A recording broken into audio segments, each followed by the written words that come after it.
Hi, I'm Will. And I'm Risa, and this is Talent Talk. On today's show, we have acclaimed soulful singer-songwriter April Kry. But before we get to our interview with her, take a sneak peek at her latest single, I Feel at Home.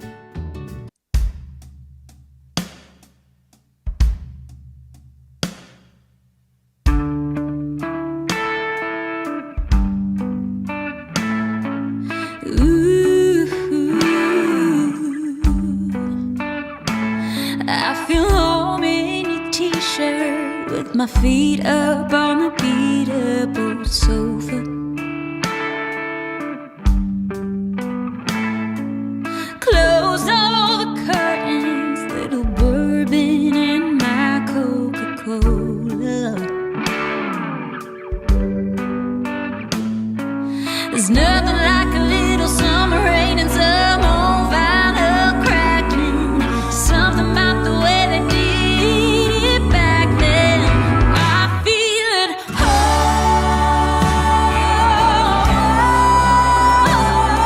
I never ever felt so comfortable. When you pull me close, I'm safe and warm.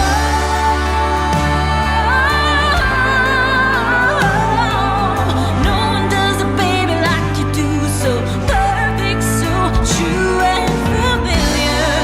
This boy, when I'm with you, I feel at home. well, we are so excited to have on Talent Talk today the incredible tiny girl with the big voice, April Kry. And we just heard a little bit of her song, I Feel at Home, which has had over 3 million streams on Spotify. April, welcome to Talent Talk. Thank you for having me. So great I to be am- on it. I am so excited that Risa introduced me to you, and I know that lovely Risa has our very first question for you. Oh my gosh. April, you're so amazing on so many levels. And my question is, because I've never asked you this in person, but you got so much soul. Did you always have that, like from when you were little, or where do you feel that soulfulness comes from? Yeah, thank you. First of all, I grew up kind of in church, and my dad was like the worship leader there. So I feel like my roots are really grounded in that, and that's kind of where I got my soul from. I listened to a lot of gospel music and that kind of thing. So that's kind of where that soulfulness comes from, and it definitely I incorporate it into my music. As a writer, when you write too, I'm just curious, like, do you hear, does it come from that place, or do you find like many genres and thoughts and stuff like when you create as a writer and not just a singer? Because you're both. Yeah, I think it's for sure a different thing when I put my writer hat on. There's so many different influences like genre wise for me. And so I've always, whatever the vibe in the room is that day, or whatever, melody someone comes up with, I'm kind of a go with the flow writer. I'm not like, we have to do this, have to do that. So yeah, I definitely incorporate different, genres that I've listened to growing up and all that. I love that. And, beginning as that little girl, 5 years old, with your father and your sister singing in church, then right after high school, making the big move to the big city, Nashville. April, you were so young when you moved to Nashville and became a professional. What was that fire within you that told you to go? What was that voice, that little voice that said, go now? Yeah, I think that for me, it was, you're only going to be young once, and Nashville is, I've always felt drawn to Nashville. I went to visit Nashville a few times when I was in high school, and I just always felt kind of a sense of community there, even though I didn't live there. Just people were so supportive, and coming from the Northeast, not saying people aren't supportive there, but it's just it's a whole different way of living and almost culture. Where in the Northeast are you from, April? I'm actually from Connecticut. Oh, whereabouts? Fairfield County. Oh, wow. My sister lives right by there in Trumbull, and I'm from Westchester County in New York. Okay, So I have family in Fairfield County as well, so that's amazing. That's awesome. My Risa. voice teacher is actually from Trumbull. So I spent a lot of time in Trumbull. How beautiful is it there? It's so beautiful. Well, speaking of beautiful, your song Fireflies was top 30 on the highway and was #1 for a bit on Radio Disney. Talk a little bit about the inspiration for that song. Yeah, so Fireflies was actually one of my first singles that I released as an independently signed artist. So I feel like it was so long ago when that happened. And Fireflies, I actually didn't write Fireflies, but I felt such a deep connection that I wanted to record it. And I actually played it for John Marks, who was at Sirius at the time, Sirius XM. And he was like, listen, this song, people might love it or hate it. Like it just might be one of those songs. And that's basically what it was. People were talking about it like, this isn't country, and some people were like, this is like the new country, you know, so it just kind of caused a fire. And I think that's what got it, you know, in the top 30 on the highway, which was really cool for me to see. But yeah, it's just a song about young love, and I really connected with it because I've been with my husband, who I was dating at the time, since high school, so it's just really connected with me. I have a question.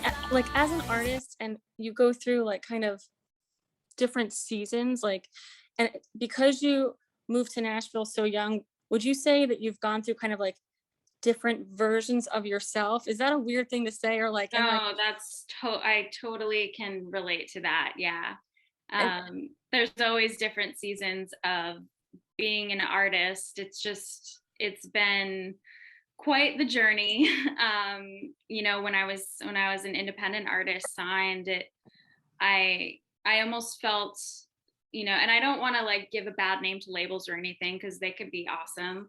And I had a very supportive team and everything, but you know, sometimes you just feel like you're in a box, and you just want to put out things that, you know, people are telling you to put out, and you're not really being 100% true to yourself. So I think a lot of artists go through those seasons for sure.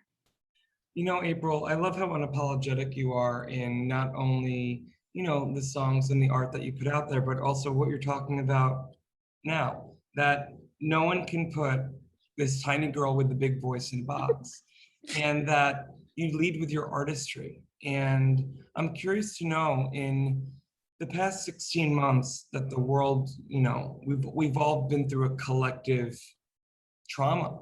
Yeah. I'm curious to know, as an artist, April, how your perspective has either shifted or illuminated or changed as an artist in moving forward in terms of what you may want to put out next. Yeah, that's a great question. At the beginning of all of this craziness in the world,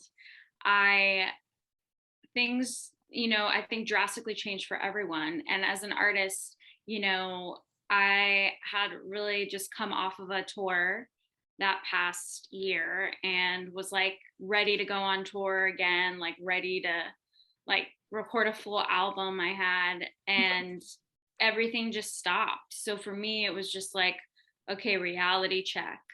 And, you know, obviously music is important to me, but I think I was putting so much of my identity in the music that it just became so overwhelming to me to not have that anymore. So I had to really like dig deep. So that caused me to write some really, really honest songs, and really kind of excited to release them hopefully this year. I was about to say, when can the world hear them? When are we going to get to hear them? Yeah, so I had my first baby this past March. Congratulations. March what? March 29th. I was married on the 23rd, so close. I will always remember your baby. Well, my birthday is the 28th. And oh my gosh. He's the day after me, so. That's so cool. Yeah. Congratulations. Thank you. So that totally changed my perspective too, just as an Yeah, I'd overall say. human. Risa, you would know artist. having a baby. Yeah. Yeah. So Do you, yeah. but I'm feeling this, and I know we're all artists here. Like, do you feel like we're moving into a more like hopeful season? Because I do, Yeah. like, of putting stuff out, and like for you, I guess my question on that whole thing is, what is a perfect day for April Kry? Like, as an artist, what does that look like? And perfect is silly. Perfect might be the wrong word, but a day that would make you the happiest from beginning to end, artistically, as a mama, all that kind of thing. Yeah. Well, I always, I love writing. But my favorite thing in the world is to perform live. So for me, that would definitely look like, performing for people and just seeing their faces light up in the crowd. Like, that adrenaline that's everything to me. And, ideal would be, taking my baby on tour and just having him like see me and look up to me as a mom and an artist. Like, I don't know. That's kind of my dream. Touching on that really quick, don't you have a show coming up pretty soon here? And yeah. And being a new mom, are you so excited to like get up on stage as April the artist, and having that day, that moment? I can remember that for myself too. It's a different feeling, right? At this time, because I feel like a different person. After you have a baby, you just feel almost outside of yourself. And so for me, getting on stage and performing my music, I'm gonna feel at home there. Not that I don't feel at home as a mom, but it's just like, it's kind of a separate thing, like my music, so it's gonna be awesome. It's gonna feel like a touchstone of you. You're like, oh my God, here I am, I'm here, and you're there, and maybe your baby can come for a second or something, and you can do a big wave or something. That's so cool.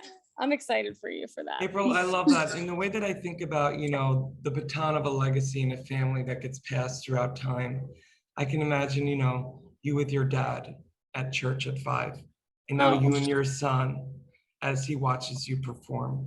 The beauty of music, the transcendent beauty of that universal language of music. I think that's going to be such a beautiful moment for you. I love that. Yes. April, we have so many questions for you, but I have a very important one for you. Okay. Are you ready for game time? I'm ready.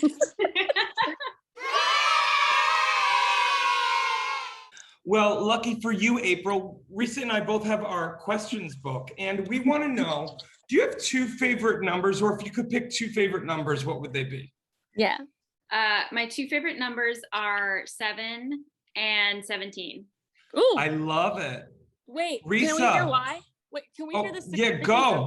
I want to hear the significance. Yes. Well, so 7 has always been like, I feel like a lot of people, that's their lucky number is 7.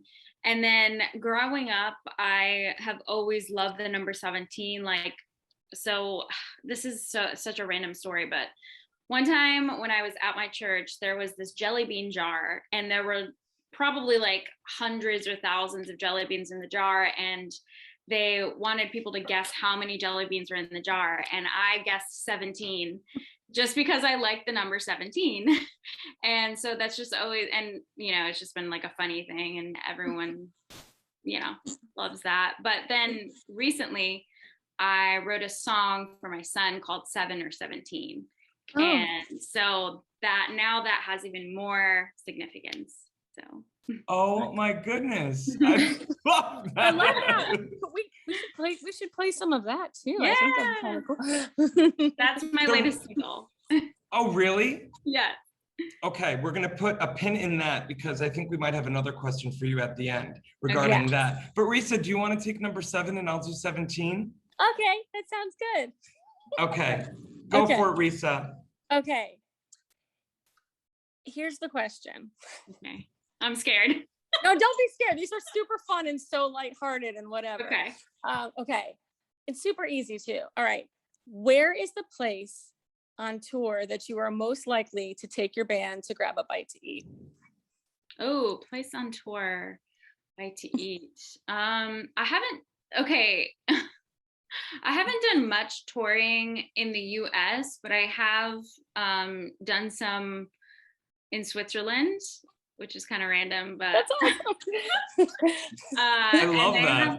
Yeah, and they have some great little spots there for like What's a good snack over there? Actually, I've never been. so I had the best hot chocolate of my life there. You know, obviously Swiss hot chocolate is a real thing. Yes. And they have amazing cheeses, just all the things that are horrible for you, but you know, you just got to indulge when you're there. So Oh my God, I'm going to Switzerland when I can get on a plane. yeah. Okay, number 17. You are hired by an incredibly prestigious university to teach one class, only one class. What do you teach and why? Oh, that's a very interesting question. Huh. What would I teach? I guess something having to do with music. I feel like that's what I'm the best at. So probably, I don't know. I don't know. I feel weird about being like, I'm the best at this, but I definitely, out of all It's your the bliss. things, So like, why wouldn't you express it? And my God, those students would be so freaking lucky. Oh my God. I'd have you charge like 3 times more. Could you teach something them how having to, to do with like voice. to sing from their heart? Yeah. I love that. I love it, April. Well, listen, we are so excited to have you on today. But before we go, we were wondering, is there a song that you would maybe sing us out with a cappella? Maybe it's a sneak peek of Yeah, absolutely. 7 or 17? I can. Or another song? Yeah, Or another Yeah, song? I can sing whatever. You want me to sing it completely a cappella? I have my guitar here, but Oh, you do? Oh, great. I do. Wait. This is I my didn't- music room, so I have my guitar here. Oh, let's do it. I love it. And by the way, what's the quote say behind you? So it says, "For I know the plans I have for you, plans to give you a hope and a future." So it's actually a verse that I love so much. So it's I love that. I love that too. April, what are you going to be playing and singing for us? I'm gonna sing a song that's gonna be on my next album. It's a love song that I wrote for my husband, actually, and it's called B-Side. Cool. And I actually wrote it over Zoom in the pandemic, so it was actually one of my first Zoom writes. Oh wow. So. I love it. April Kry with B-Side. April, thank you so much. Thank you. Thank you.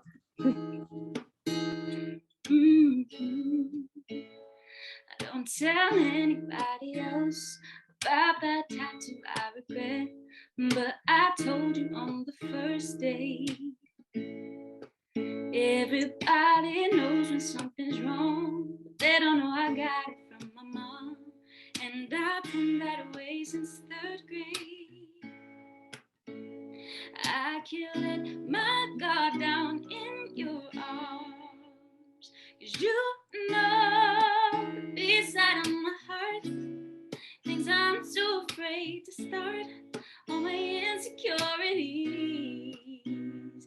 You know me better than myself, more than anybody else, and all my deepest parts beside of my heart. Beside of my heart. Everybody knows about my dreams.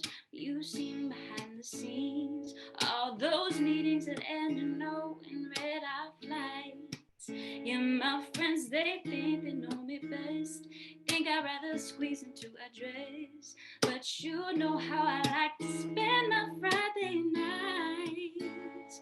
Oh, I'd rather be in your arms, 'cause you know that beside of my heart, things I'm too afraid to start, all my insecurities. And you know me better than myself, more than anybody else, best parts beside my heart, beside my heart. Oh my God. That was so beautiful. That's a freaking hit and a bop. And my dogs are here barking. I mean, talk about a soulful mix of country, blues, pop in one tiny frame, but this beautiful voice, incredible writing. Risa, Yeah. you bring the best guests to Talent Talk. And April, you are incredible. Isn't she incredible? I Incredible. know. You guys are making me blush. Thank you. Oh, no, but and also, isn't it amazing what love does just in general? Like, and you pull, I mean, and we didn't even talk about how long and the long love you and your husband have shared as friends, you know, as and then dating and then being married, and like the journey that you took together. And that song kind of says it all. Like, you encapsulated it, and it was great. And I love the double entendre with the B side. I mean, like, I'm effing hooked. I love it. April, thank you so much for joining us today on Talent Talk. Yes. And can't wait to Thank speak with you so soon. much for having me. Yeah.